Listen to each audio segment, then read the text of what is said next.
pertama datang ke sini gaji berapa dulu Mas? UMR-nya? Saya dulu UMR 1.400.000. 1 juta. Itu 2000 berapa? 2000 berapa? 18. 18, 1.400.000. Heeh.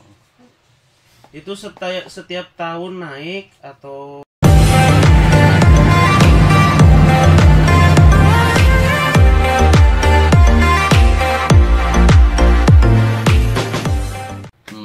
terus itu naiknya gaji setiap tahun apa tergantung bosnya mau naikin terserah berapa bulan, kalau kamu kerjanya bagus dinaikin apa gimana?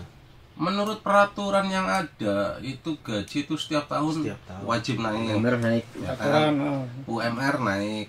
Nah, kalau yang saya alamin, saya sebagai biasa, saya manja Mas. Saya tuh manja sama itu, sama majikan.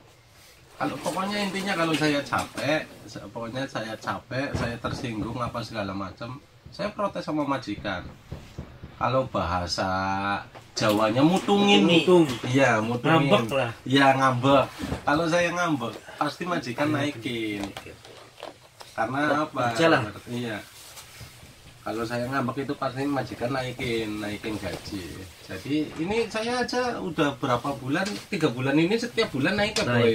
Setiap bulan naik alhamdulillah, karena saya sering-sering itu. Sering ngambek. Jadi majikan tuh takut kalau ibaratnya pekerja tuh ngambek, pasti majikan takut.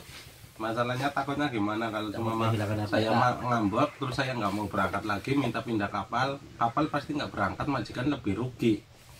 Terus itu juga ada sebabnya, kapalnya dia ini 2 orang, kekurangan pekerja. Beda kalau banyak pekerja nggak mungkin. Enggak, dulu waktu banyak pekerja juga saya sering gitu sama. Intinya majikan tuh sebenarnya takut kehilangan kita gitu loh. Takut merasa ibaratnya ya majikan punya duit karena kita juga kan. Iya, jadi kita cuma mogok sedikit pasti diiming-imingin imbalan dengan naik gaji. Iming-imingin taruhlah bonus buat uang jajan gitu. Pasti kayak gitu majikan. Itu tergantung majikannya. Ya tergantung majikan sama tergantung kitanya sih. Ya tergantung kitanya. Kalau kitanya bandel, kitanya bisa, ibaratnya kita bisa kerja, dipercaya sama majikan, sistemnya kayak saya pasti insya Allah majikan takut. Tapi kalau yang ibaratnya udah nggak bisa kerja, terus kerjanya males, mau kayak gitu, ya mendingan majikan ngeluarin anak tersebut. Iya, benar. Intinya kita kuasain aja lah pekerjaan, kita kerja apa adanya semampu kita, majikan pasti segan. Yang penting nurut aja. Iya, yang penting nurut, waktunya berangkat ya berangkat gitu, waktunya ada kerjaan. Terus sampai pernah ada pengalaman di kapal Indonesia enggak? Pengalaman di kapal Indonesia lumayan banyak Mas saya Mas. Iya, pokoknya intinya saya tuh gimana ya, emang nggak ada cita-cita sebagai pelaut, tapi mungkin takdir yang menjatuhkan saya ke pihak kelautan gitu. Rezekinya di air. Iya, rezekinya di air itu. Kalau bener kata Mbak Kewot itu kan, saya nggak cocok kerja jadi pedagang, cocoknya kerja di air itu, akhirnya jadi pelaut saya. Dari mulai kapal teri dulu, yang kapal-kapal yang 1 hari pulang, kapal kursin, kapal cumi, longland. Dulu longland di Bali saya 2 tahun soalnya. Semenjak lulus dari SMA saya merantau ke Bali 2 tahun. Habis 2 tahun dari Bali saya mulai berangkat ke kapal itu LG Jepang itu. Japan juga. Ya, Japan Tuna yang kapal gede itu kan, yang keliling ibaratnya taruhlah keliling dunia. Saudara. Iya. Terus kan sudah banyak pengalaman, di Indonesia juga pernah di kapal, terus di Jepang pernah, terus di sini Korea. Itu pengalaman yang kerjanya paling berat. Yang paling berat tuh di sini. Di Korea. Di Korea. Iya, paling berat tuh di Korea. Makanya tadi saya bilang kan, kerjaan jadi pelaut di Indonesia itu 10 kali lipat dibanding di sini. Juga kalau di Indonesia mungkin sama orang Indonesianya lah ya sama. Iya. Jadi enak kita ibaratnya disuruh-suruh apa itu pasti tahu. Kalau di sini saya bahasa nggak bisa ya kan, intinya makanya kayak gitu, intinya kuasain kerjaan aja. masalah bahasa mah kita bisa ngikut Sambil lah, jalan. sambil jalan. Nah, terus kalau pas di Jepang sih perbedaannya sama Korea. Di Jepang perbedaan di Jepang sama Korea, Jepang itu lebih menghargai pekerja daripada Korea. Gitu ya. Iya, Mantap ya. lebih menghargai. Masalahnya apa? Taruhlah jam istirahat kerja di darat ya, kayak yang guys pernah ikut itu kan, bandu-bandu saya itu metikin ikan kan. Kalau di sana jam makan itu 1 jam. Jadi setidaknya kita itu habis makan ada bisa tidur, bisa mainan HP dulu, bisa santai dulu. Kalau di sini kan enggak kan, habis makan langsung kita pakai pakaian kerja lagi, ikut kerja lagi sampai selesai. Apa selesainya? Kalau di Jepang enggak. Ada coffee time juga kalau kerjaan di darat. Kalau di sini kan boro-boro coffee time. Terus itu aja. mungkin sama harus cepet-cepet enggak? Iya, sistemnya tetap. sama harus cepet-cepet karena budaya negara maju kan semakin cepat semakin baik kan, beda sama budaya di kita kan pasti kan molor gitu kan, banyak molornya, makanya susah untuk maju sih emang sistemnya sama sih, harus cepat-cepat, cuman ya kayak gitu, menghargai pekerja lah, ibaratnya menghargai waktu. Kalau di Jepang emang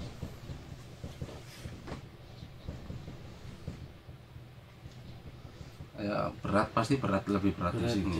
Berat di sini. Saya ya gimana sih, ya kayak gitulah, benar kata pepatah orang tua bilang, gendang kotor disaponi, abot tenteng dilakoni, gitu aja kan.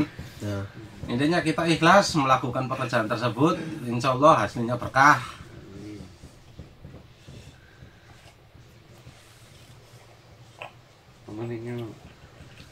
Apalagi guys, Apa sok? iya, Cerita lagi. saya mau jawabnya apa? Itu kalau udah dapet job kan, kalau visa S9 yang pemerintah dapet job, kita dapet job. Iya. Terus kita 1 minggu itu pelatihan gitu di Jakarta lah. Kalau kapal S10 itu gimana? Kita dapet job, kita terus nunggu apa gimana? Iya, kita tahu Langsung kita nunggu. mempersiapkan duit tersebut, guys. Iya, ngapain? Nggak ada kita- pelatihan yang 1 minggu. Nggak ada. Paling ada pemantapan cuma 1 hari, ibaratnya mengulang kosakata yang dulu pernah diajarkan. Itu kan kadang kan Flashback lah. ya karena kita sibuk dari berbagai macam orang kan, berbagai macam pekerjaan yang di rumah kan, pasti kan adalah kesibukan masing-masing gitu kan. Terus medical ya harus kan? Medical 4 kali kayaknya, 4 kali. selama dari daftar sampai mau terbang medical 4 kali. Intinya mah kalau kapal kalau visa S10 itu ya nggak terlalu ribet sih. Yang penting ya kayak duit. gitu aja. Duitnya ada, kita siap fisik, siap mental, Udah berangkat. insya Allah bisa berangkat. Tapi nggak ada kendala di masalah Itu dokumen. nunggu paling berapa bulan? 2 bulan. Nunggu apa? Dari pertama proses sampai dapat job berangkat. Tergantung nasib kita, tergantung Nah, nasib. kebanyakan rata-rata. Intinya mah tergantung nasib. Ada yang teman saya yang lagi belajar gitu kan, 1 minggu Udah lagi belajar langsung dapat job. Ada yang sampai 1 tahun nunggu. Ada. Banyak, 1 bukan bulan ada lagi, banyak. Oh, tak kira kan banyak yang pandangannya gini, itu kalau daftar kapal PT 1 bulan 2 bulan berangkat. Enggak segampang sama. itu figur so, ya kan? Enggak segampang itu Tunggu figur so. berarti. Karena kita Sama ya ada rezeki. Iya, rezeki yang karena di sini PT di Indonesia juga banyak ratusan, agen di sini juga sama banyak ratusan, sedangkan pemilik kapal itu cuman kapalnya segitu-gitu doang, ya kan? Kandidat yang mau berangkat juga kan banyak ratusan bahkan ribuan. Jadi kita tuh sistem rolling, ya kan? Cuma taruhlah saya finish, mungkin ada yang ganti. Terus kalau kepengen cepat dari ibaratnya kandidat yang mau ke sini, ada teman di sini bisa ngomong sama majikan, itu kan akhirnya calling visa itu bisa. Itu lebih cepat, lebih gampang. Tapi kalau seumpama kayak saya itu kan di sini nggak ada teman, nggak minta bantuan teman gitu kan. Teman mah banyak saya yang udah berangkat duluan, karena nggak minta bantuan teman untuk calling visa. Jadi waktu saya tuh sekitar berapa bulan ya? Saya belajar bulan 3, berangkat bulan 11.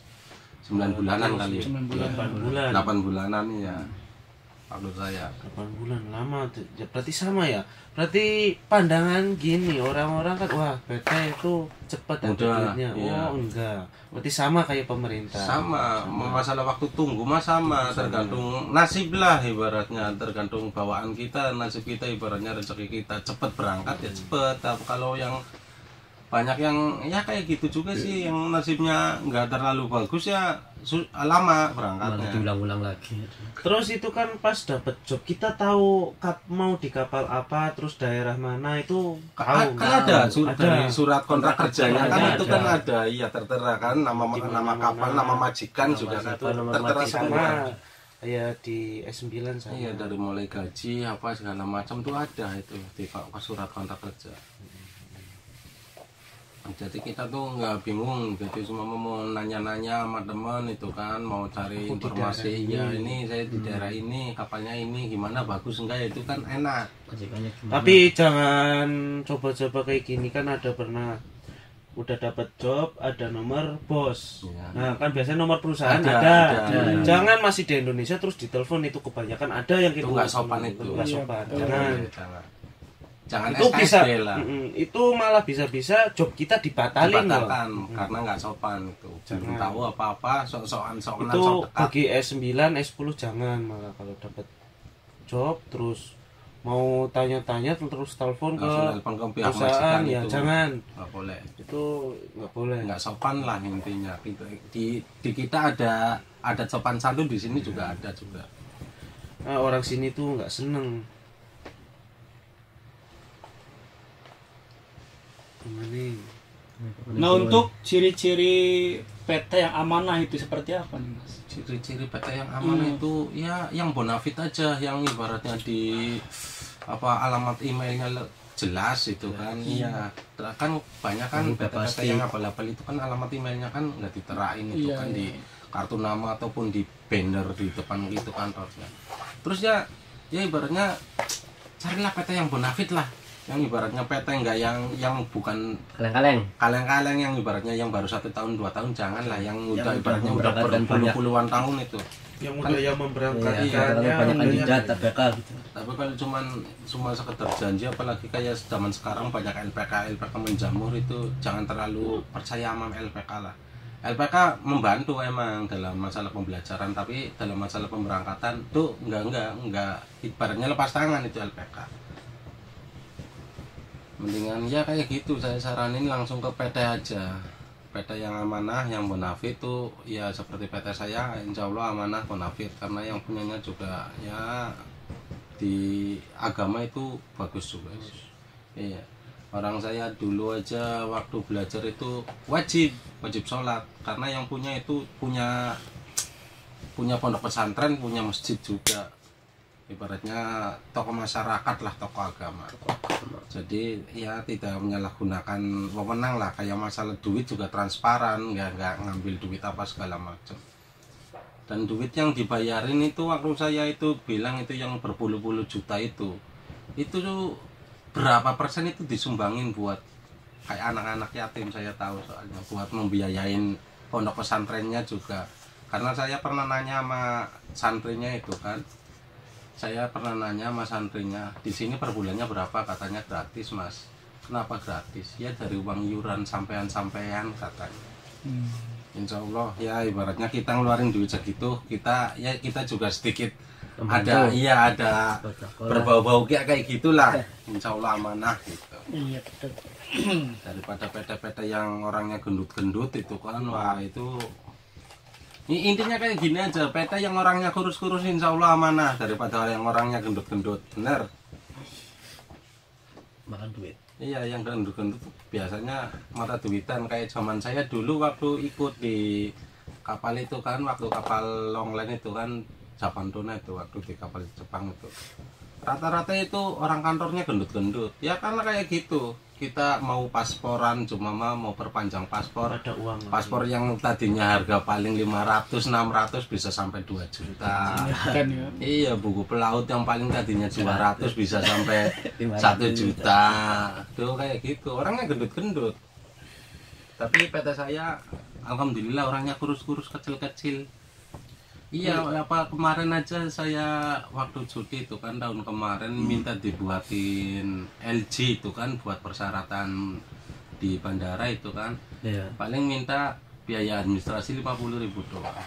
Administrasi Mas 50.000 doang. Saya kasih 100 karena nggak ada 50-an. Itu juga bilang makasih sekali tuh. padahal cuma dikasih lebih 50 itu. Makasih mas. Udah nggak apa-apa pak, bareng-bareng buat ngopi kata saya. Tapi kalau yang peta yang gendut-gendut dikasih 50 pasti nawar, tambahin lagi dong mas, kayak gitu biasanya gitu. Bener, nggak dipungkirin lah, orang-orang peta tuh kayak gitu rata-rata. Kalau misalkan nomor yang dihubungi ada nggak itu mas? Nah, nomor PT-nya. Iya, soalnya banyak yang nanya ini nomor yang dihubungin. Bisa dicantumkan. Nanti bisa dicantumkan kalau mau. Baik di Cirebon atau di itu ya, Iya, Semarang. nanti bisa dicantumkan di itu layar depan lah. Iya. Kalau sekarang ntar kan saya bingung nyari-nyari dulu. Oke siap.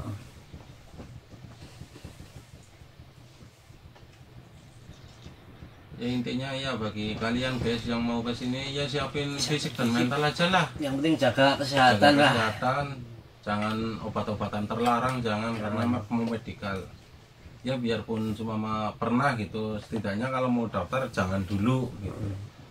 Dikurangin dikit nggak apa-apa. Lebih baik ya stop. Lebih baik jangan. Iya, lebih baik stop. Say no to drug. Karena nggak ada itunya sih ya, nggak ada manfaatnya lah. Kita hidup sehat aja lah, minum kopi, teh. Kopi teh juga nggak sehat. Nggak sehat. Ya udah minum Putih. air putih aja. Yang putih-putih lebih nikmat. Irit juga lebih murah kan. Daripada yang aneh-aneh janganlah kayak. Terus apa lagi nih? Kecil. Nah itu mas, kemarin itu ada subscriber juga yang menanyakan ya. Nanya apa itu? Dia itu bilang kayak gini, kok duitnya mahal banget sih, kenapa nggak jadi itu aja, nggak dibikin usaha aja di Indonesia gitu. Saya dulu juga gitu, guys. Nah, Ada yang tar dulu. gitu. Terus ya inilah orang Indonesia selalu dijajah.